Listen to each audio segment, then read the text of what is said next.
एक आदिवासी था, उसका असमय ही देहांत हो गया, असमय ही शरीर छोड़कर चला गया। तो धर्म पत्नी थी बेचारी, उसने अपना जीवन ऐसे निर्वाह किया। उसका एक छोटा सा नन्हा सा 10 साल का पुत्र था। तो वो अपनी माँ से पूछता है, माँ पिताजी कहाँ गए? तो माँ हमेशा कह देती, तेरे पिता भगवान के पास गए हैं। ध्यान देना, बड़ी चिंतन वाली ये दृष्टांत है, बहुत कुछ सिखाएगा।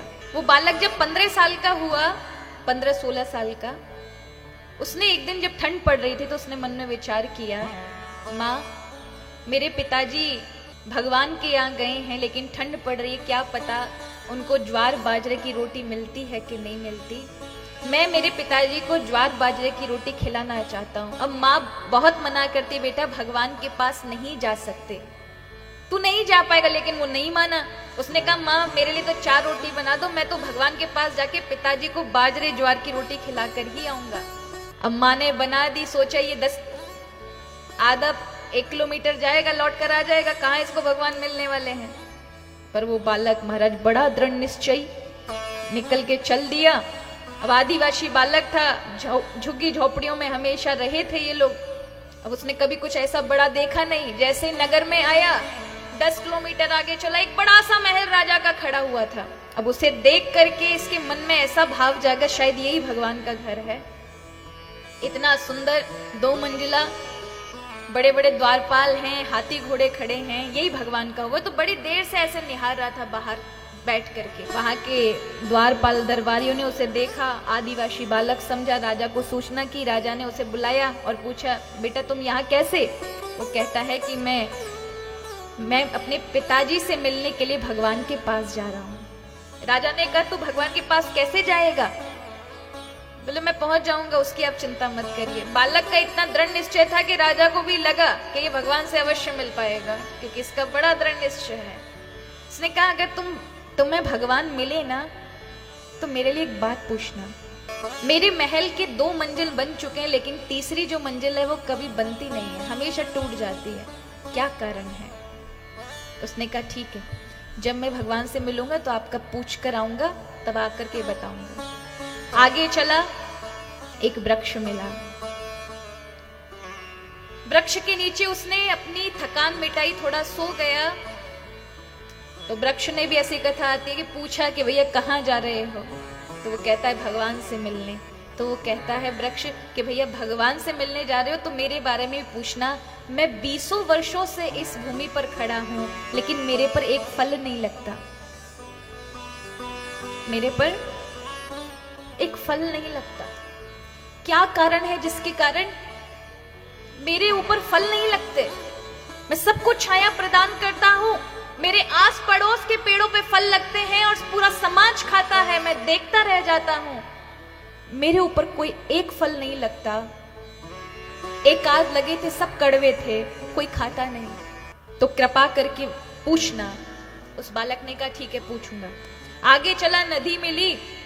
हम नदी बिना नाव के कैसे पार हो? तो वहां एक मगरमच्छ था। अभी बालक इतना ज्यादा आतुर था भगवान से मिलने के लिए कि भला मगरमच्छ के पास कोई जाता है क्या? पर ये बालक पहुंच गया और मगरमच्छ से कहता है, भैया मुझे नदी पार करनी है, क्या कराओगे? अपनी पीठ पे बिठा लो। उस बालक को उसने गहरी नजर से देखा। उसने कहा, तुझे डर नहीं है? मैं मगरमच्छ हूं, मैं निगल जाता हूँ। बोले, भैया मुझे कोई डर नहीं है, मुझे तो बस नदी पार करनी है। अब मुझे नाव नहीं दिखाई पड़ी तो आप अपने पीठ पे चढ़ा के मुझे उस पार करा दो। मगरमच्छ ने कहा, तुझे जाना कहाँ है? बोले, मैं भगवान के पास जाना चाहता हूँ, मैं भगवान के पास अपने पिताजी को भोजन कराने जाना चाहता हूँ, इसलिए मुझे उस पार जाना है। उस मगरमच्छ ने कहा, तेरी आंखों में जो शांति और दृढ़ निश्चय है, उससे लगता है तू भगवान से अवश्य मिलेगा। मेरे मन की बात भी भगवान से पूछ कर आना कि मैं इतने ठंडे जल में रहता हूं, लेकिन मेरे हृदय में इतनी अग्नि है, इतनी जलन है, इतनी अशांति है कि मैं ठंडे पानी में रहने के बाद भी उस जलन को मिटा नहीं पाता। भगवान से पूछ कर आना, इसका कारण क्या है? वो बालक कहता है, ठीक है। मगरमच्छ ने उसे नदी पार कराई और ऐसा प्रसंग आता है कि वो भगवान से मिला, और भगवान से मिला तो भगवान से उसने पिताजी के लिए वो रोटियां बोली कि मुझे मेरे पिता को रोटी खिलानी है, पिता को रोटी खिलाई। जाते जाते भगवान से वो 3 प्रश्न जो थे लोगों के वो भी पूछ लिए। वो बालक आता है, मगरमच्छ से मिलता है। मगरमच्छ कहता है तुमने मेरे मन के प्रश्न पूछे? उस बालक ने कहा भगवान ने आपके लिए कहा कि आप पूर्व जन्म में ब्राह्मण थे, परम ज्ञानी थे, तुम्हें दिव्य ज्ञान मिला हुआ था, लेकिन तुमने उस ज्ञान को किसी को दिया नहीं बल्कि अपने अंदर ही रखा। तुमने उस ज्ञान को लोगों में बांटा नहीं जिससे उसका सदुपयोग हो सके। इसलिए तुम्हारे अंदर वो ज्ञान की जो अग्नि है वो जल रही है। तुम्हें बाहर से तो ठंडक मिलेगी लेकिन भीतर से शांति नहीं मिलेगी। उस ज्ञान को तुम बाहर बांटो। मगरमच्छ कहता है मेरे पास बहुत सारा ज्ञान है, तू ही ले जा। तो मगरमच्छ ने उसको अपना सारा ज्ञान दे दिया। तुरंत उसके जीवन में शांति आ गई, तुरंत आनंद आया। आगे चला तो वृक्ष मिला। वृक्ष ने पूछा भैया तुमने भगवान से मिलकर आ गए?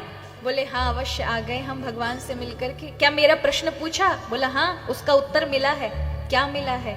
तुमने पूछा मेरे पर फल क्यों नहीं लगते?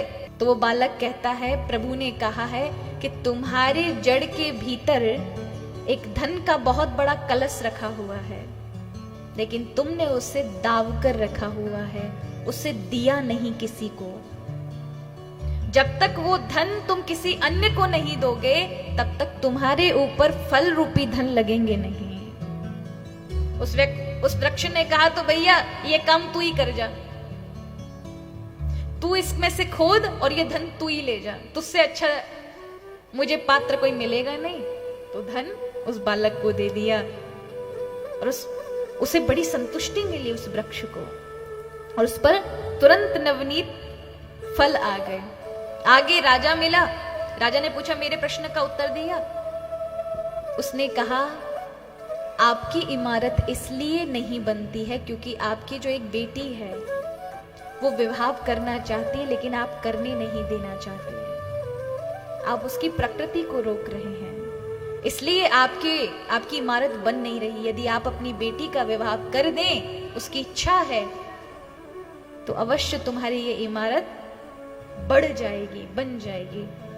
उस राजा ने कहा तो फिर एक काम करो, तुमसे अच्छा वर कहाँ मिलेगा? तुम्हारे पास ज्ञान है, तुम्हारे पास इतना सारा धन है, तो मेरी बेटी का ब्याह तुम ही कर लो। तो देखिए उस बालक के अंदर धैर्य था, दृढ़ निश्चय थी, दूसरों की सहायता करने का सुंदर विचार था। तो ज्ञान भी मिला,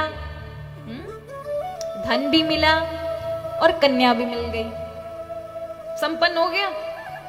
लेकिन जिन्होंने दिया उनका भी क्लेश मिटा ना।